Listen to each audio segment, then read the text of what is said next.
But President Tinubu thought the way forward was to announce subsidy is gone and plunge people into suffering and deprivation. But you see, the truth is now coming out. I was hearing that Dangote refinery said he was still subsidizing a little bit for Nigerians. So it's obvious. And God will bless Dangote. God will bless that man. Because if not that man subsidizing, Nigerians will have had it so rough. So you can see what is happening. So for all of the proponents that argue that a subsidy, it was the best way forward, are their arguments not foolish now? When Dangote even still has to subsidize? So what it means is that we are not running a totally subsidized market, a totally free market. Because Dangote knows that if he doesn't subsidize, at what price point is he going to sell? Now, the government has now put in a form of subsidy in form of a price cap. I welcome that development because the aviation sector has to breathe.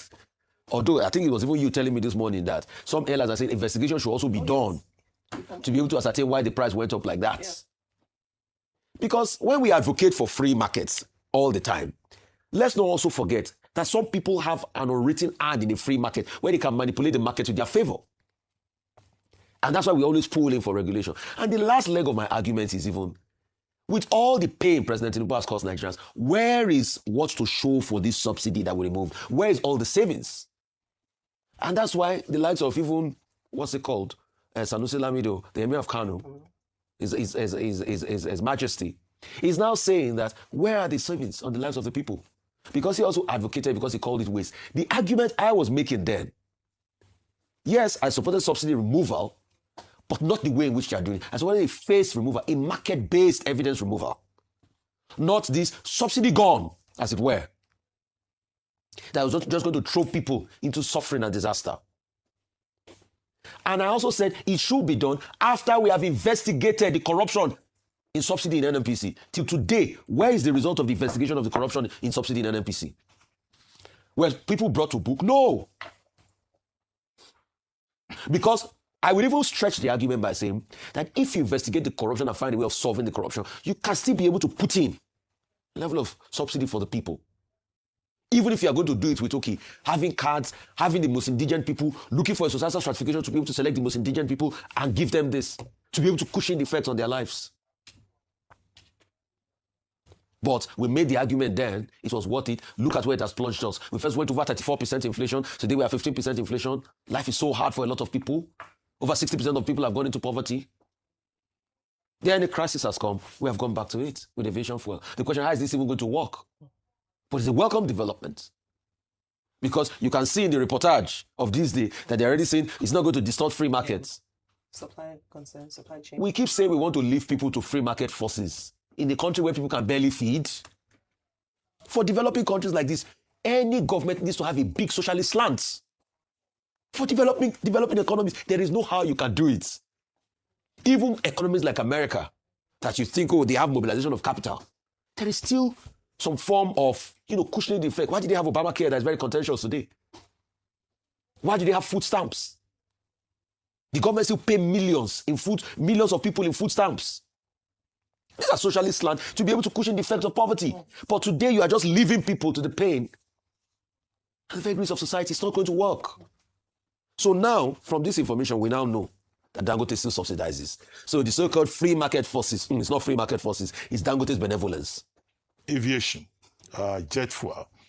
Now, there's a statement out there, or statements out there. You recall that airline operators of Nigeria, they threatened to shut down operations because of the cost of jet fuel.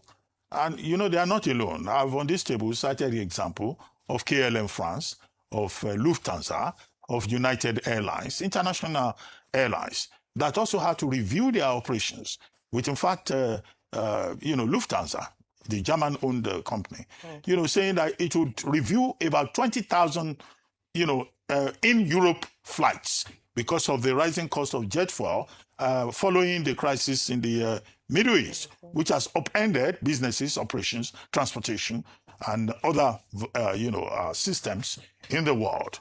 Now, piggybacking on that, Nigerian Airlines also said, look, maybe we'll shut down operations because the cost of operation is too much.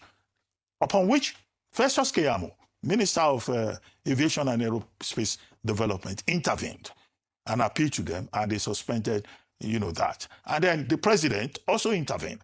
And the president of Nigeria said, okay, as part of our support for the aviation sector, we will write off the debts that airlines in Nigeria are owing to, agencies in the aviation industry, just to support them. And then, of course, meetings followed, brokered by the Minister of Aviation and Aerospace Development. And it was in the course of those meetings that certain decisions were reached.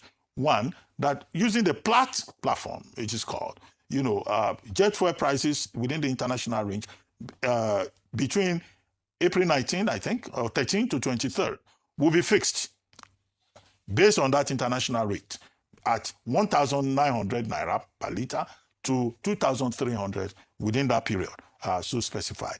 NMDPRA, we also support these aviation agencies with fuel. The stakeholders in the industry, including, FAN, NCAA, NMDPRA, we also meet and see how government can also provide support, what they call consultative meetings. And then ATK, we were told, will also be included in the Crude for Naira initiative. So those were the measures that the Nigerian government, through the Ministry of Aviation, through consultation with the stakeholders in that industry, adopted.